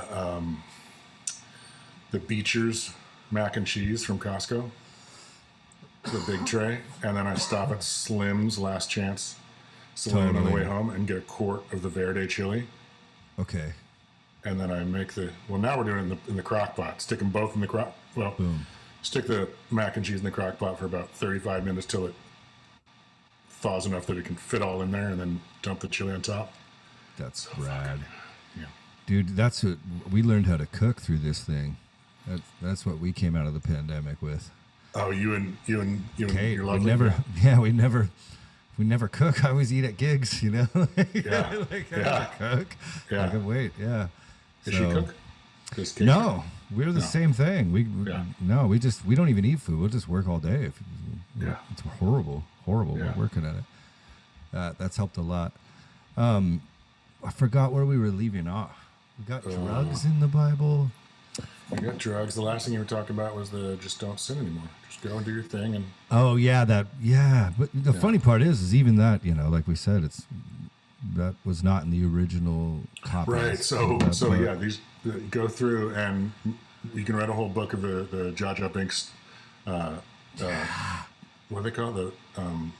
The Jar Jar Binks Gospels. Yeah. Well, yeah. Well, it's like the weird part is a bunch of them made it into the Bible. So like there's It slipped past the in editors. the Bible. Yeah. Yeah. So like, I'd heard that one. I mean, like I'd heard some fucking weird, stupid version of it, but I totally heard that story, and that's a Catholic thing, like. Yeah. Yeah. Well, and the great part is the reason we know this is happening is because we have so many copies of the Bible with 5,400 different manuscripts, different codexes of copies of the New Testament. And so you can be like, well, this is where this one's different from this one to this one to this one. You can watch years how they change. In fact, I want to get it framed. Apparently there's like this picture you can get of a scribe, that's the person that copies the Bible, had been reading a text that had been copied, and the scribe before him had like a newer, hipper word that was describing the same thing. I don't remember what it was, and he wrote in that new word. Meek. Withered. Withered. Yeah, and the scribe that was copied it then, who was probably a senior scribe, X'd out his word and said, "You fool, leave the translation the same." And it's it's like on the Bible. Like, this is our copy of the Bible. Here is a scribe changing a word, and then another scribe changing it back. You don't think there's been changes in this document? Sons of bitches. Yeah. All right. And it's like everyone's got so guarded. This can kind of go back to, well, I don't ever want to make this shit political. I'm not, tough. But everyone has this idea of what Jesus and God is in their mind and how to live good by him. And they all judge everyone else by that own internal thing, regardless of their lack or, lack of experience, regardless of their lack of empathy towards that. And like, they're reading these stories that all just say, give, love, help. And, whenever that comes up around them, they're like, yeah. I mean, I could, but I'm not going to. You know the story of the Good Samaritan, right? Yeah. We talked about that in the very first. The guy that I'm going to have a buddy that come on with us. He's a professor. He does acting down here, but he also has a theological degree, and he's hilarious. So it's great. Awesome. Yeah. But he was telling me that there's a famous. I don't think it's a study. I think they just basically played a prank on all these seminary students, where they asked all these seminary students to prepare a sermon on the Good Samaritan. And then on their way to give the sermon, there was a man on the side of the campus that had been beaten. Right. And it was like in need of help. And only out of like the 10 of them, only 2 stopped and helped him. Like, oh, dear. Right. Like, and was this recent? Is this recent? I think it was in like the 70s, maybe. Oh, okay. We're not talking about millennials. No. They just run the other way. Danger. No, dear. All right, I kind of got to wrap it up. I think that's a good idea. So I also we ate weed brownies yesterday, and I'm never gonna do that before we talk again. Yeah. Because I've got the craziest weed hangover I've ever had in my life right now. How many milligrams were they, do you know? 500. You guys do that a lot? No. Do you have a tolerance built up? Yeah. I mean for eating. Yeah. For eating. Yeah, for eating. Okay. Like the weed tolerance goes up and down, like smoking, but like for eating, for some reason, it never goes down.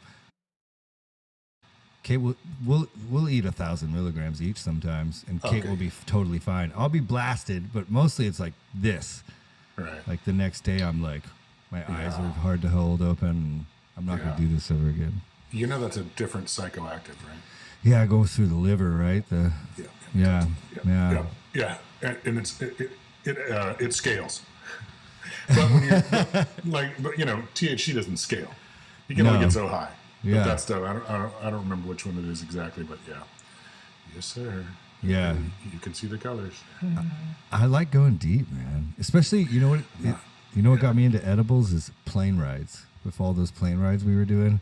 Yeah. I just hate planes. And you just blast off right before you get on the plane. Jesus. God, you're so much braver than I am. I don't like being out there, man. Out there it's a scary spot for me. I don't know what, like the edge.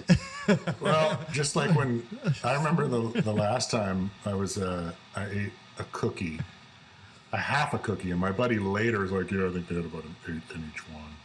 I'm like, but that was like 2 weeks later because I kept being like, how much was in there? How much is it? Because I got really high. And we're in Tacoma where all that in this neighborhood where all the houses are like old, they're 100 years old. Okay. And, we were watching a Super Bowl game or some football game, and I can't remember if the lights were out or if it just seemed like the lights were out. But I'm watching this football game in this 100-year-old house, and all I could think of was like, this house, when it was built, this box would be a miracle. Like we were in a 100-year-old house, and it seemed like it was 100 years ago.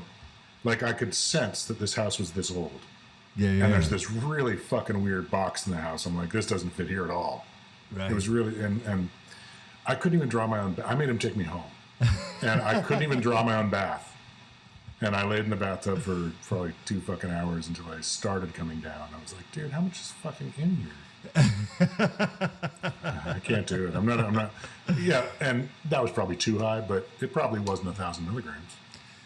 Yeah, well, I mean, I always fix shit. I mean, what normally happens, people call them like bad trips. I don't think I've had some fucking horrible trips. I've had some scary shit.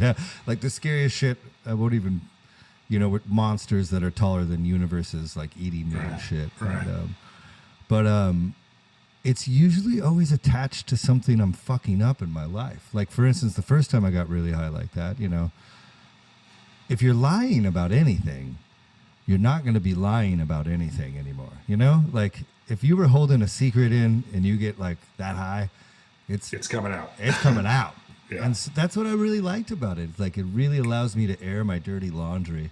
So I like journal a lot. I like talking to my microphone, leave notes. But like, did you ever see that show OA? No.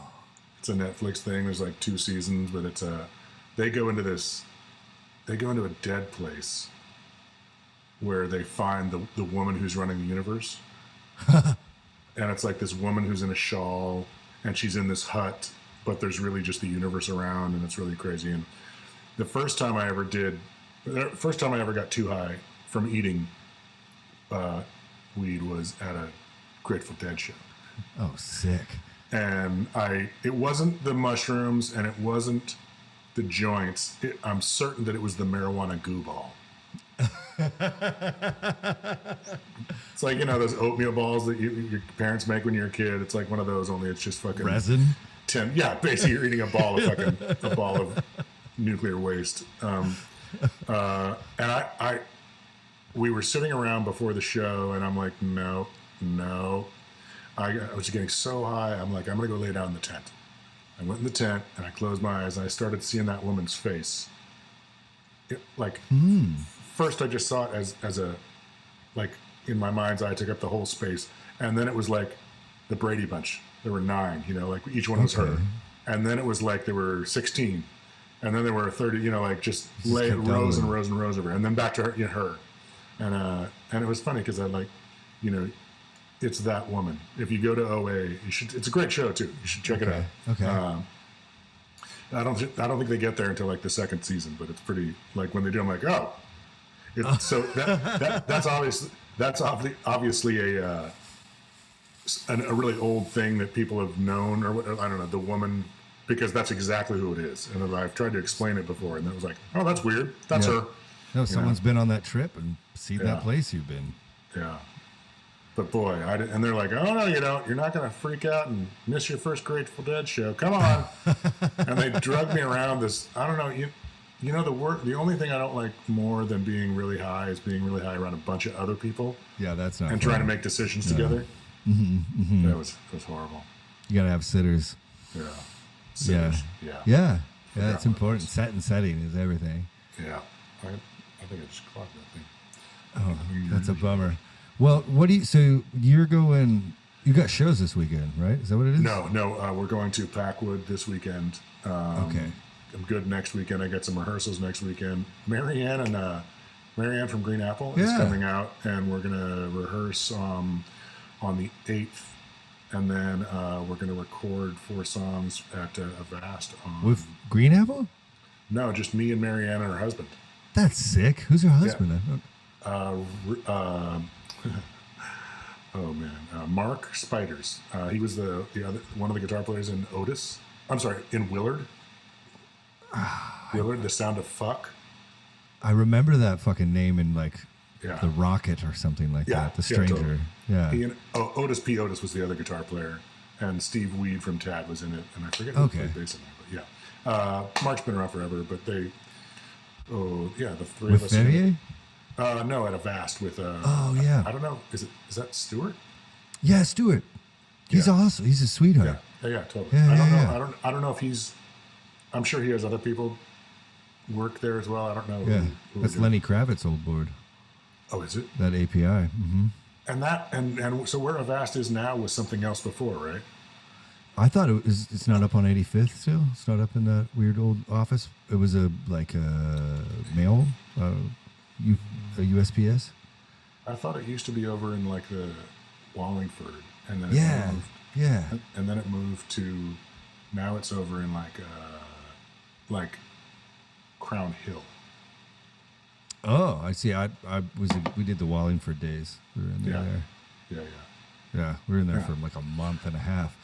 Nice. so yeah, but then I'm sorry. And then the gig is we're doing that Fashion Strawberry Festival this 7th. Oh, is Deborah involved with that? Is Hayes involved with that? She's not. She doesn't. Okay. Well, there's just a couple that books it, but Okay. it's only going to be. Usually it's all weekend, but now it's just going to be Saturday because they're just getting back into the swing. It's cool. Oh my god! Gig, though. Oh yeah, that'll be awesome. Yeah. But the today is the day. I don't know if you guys are doing this, but I got the weed license, so I get all the announcements from the governor, and we got an announcement today saying everybody go the fuck back to normal. Oh wow, up there. Yeah, so let me read this to you. It says, Governor, effective June 30th, all business sectors may return to usual capacity and operations with limited exceptions for large indoor events. Oh damn it! What about shows? 10,000. So more than 10,000. Okay. Yeah. So local shows are back then. Capacity limitations. No restrictions in restaurant, bars, stores, businesses, theaters, etc., except large indoor events. Physical distancing, no requirements. Facial coverings not required for vaccinated individuals unless required by individual businesses. Vaccine verification, negative testing recommended but not required for large indoor and outdoor events. That's so fucking badass. So I had this talk with a woman in Trader Joe's the other day because we were like the only 3 of us walking around without masks on. Mm-hmm. Now it should be a moot point, but she was like, "Well, I appreciate you not wearing." I'm like, "Look, if we listen to them when they said put your mask on and go stay the fuck indoors, then we have to listen to them when they say take the mask off and get back to fucking work." So let's it's done. We're good. It's done. Yeah. It's funny that everyone that calls me a sheep also refers to their God as a shepherd. Right. It's pretty interesting. Hurts. Yeah, we're back. We went and saw a movie. Nice. What'd you see? What did we see? God damn it. Must have been really good. It actually kind of was. Just kidding. Freaked me out. I don't even remember. First movie in 17 months. I can't fucking remember what it was. I can't remember. I wonder if it's those 1,000 milligrams of weed. That's 100% what it is. That's what the fat stores that you kept that memory and just got burned off by the 9 episodes of hot yoga. Dude, and getting smoked by all like the tiny women in there where they're just like, they look like perfect like ballerinas, and I mean, They look like normal women, but they can move their body that way, and it's like I'm sitting there like like hyperventilating. Yeah, for sure. It's awesome.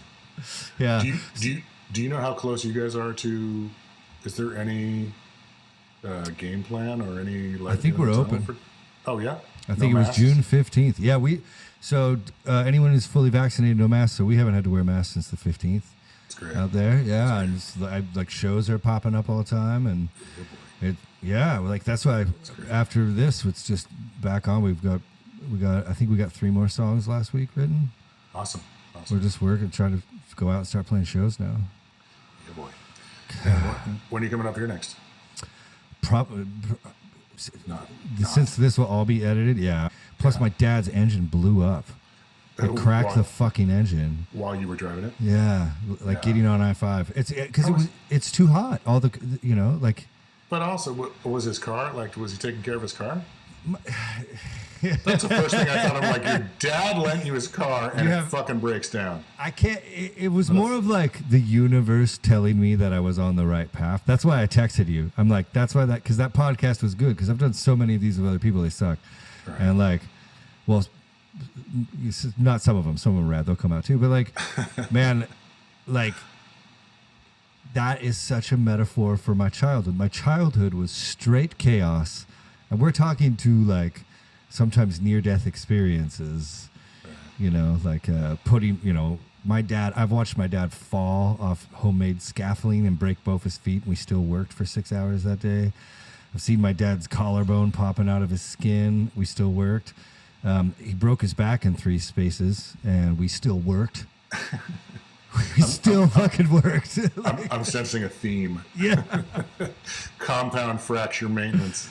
Dude, and he never, the broken back, he didn't go to the doctor. Yeah. He didn't even go, he's like, doctors and money. And so you don't fix your car? He seems like a guy that would take care of his car, though. So my dad is this crazy. So have you seen Rick and Morty? Yeah, my dad is. The only Rick and Morty I've seen is the one they did for that Seth Rogen and his wife they do a benefit for their they did a special and had all these comedians come on. It was a benefit for their, I think might be for autism. Okay.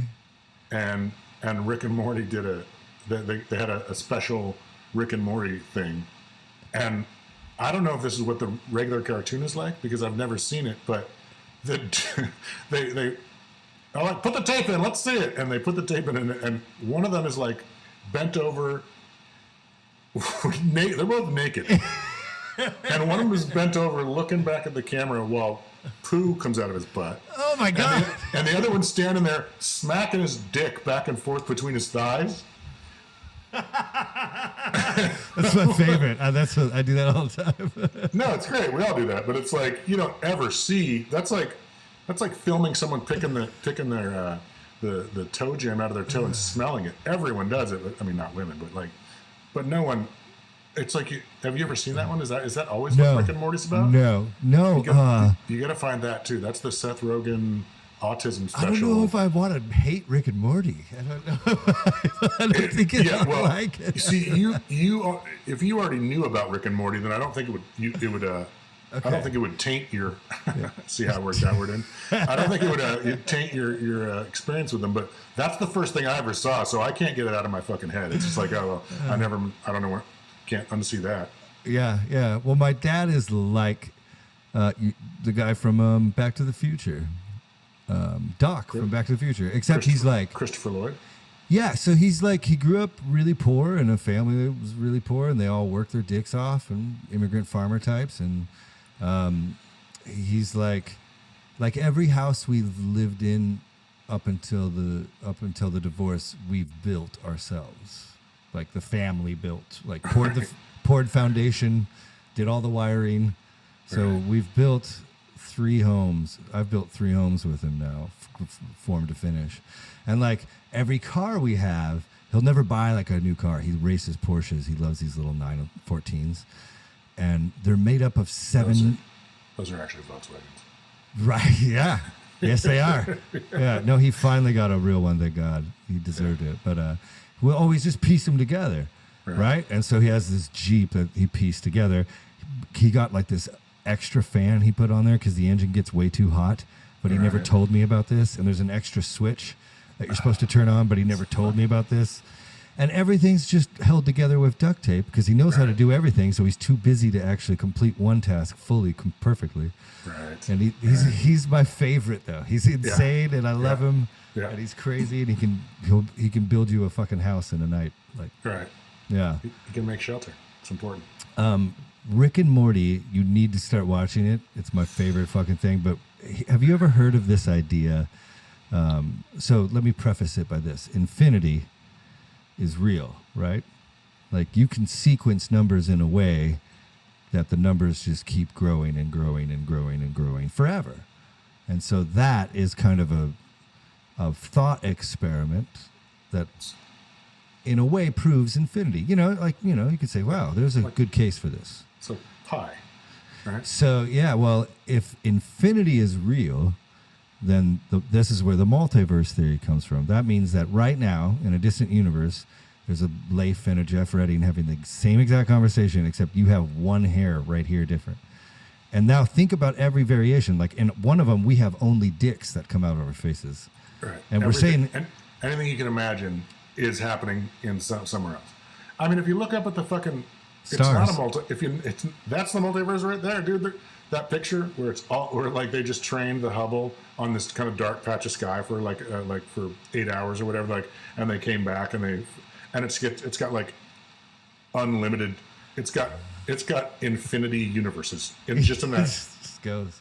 She's like, oh fuck me running. Okay. Right. It's like it's right there. It's right there. Yeah. No. Yeah. So that's Rick and Morty.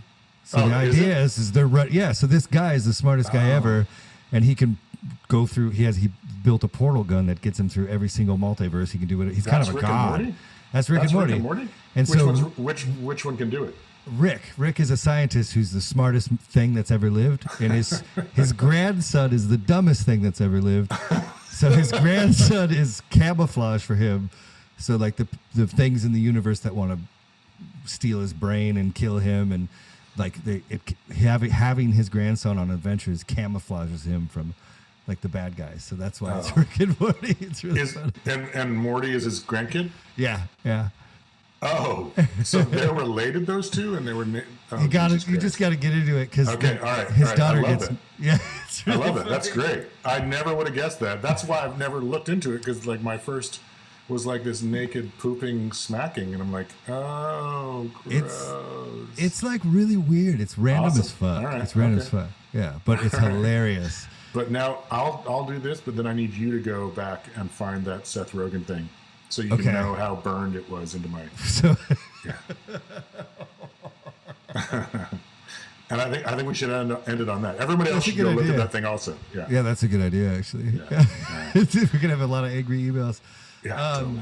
So when are you free next week? Let's figure that out on the phone. Okay, let's do that. Yeah. We'll talk soon. Yeah. Okay. Love you. Okay. Love you too. Bye. Yay. All right. It's now 5:40 in the morning. I gotta go back to the airport. I told you we were committed. We're also committed to not talk about Rick and Morty anymore. Sorry. It's good shit. It's good shit we smoke. Kid free when we do this stuff. We get turned. Also, there's some shit like Moses is from 5,000 years ago. We're working on this. Okay, this is real new. We're still over fucking Zoom. It's so annoying. We'll get there. Come with us. Hang out. Well, we really appreciate all y'all giving us your time. God bless.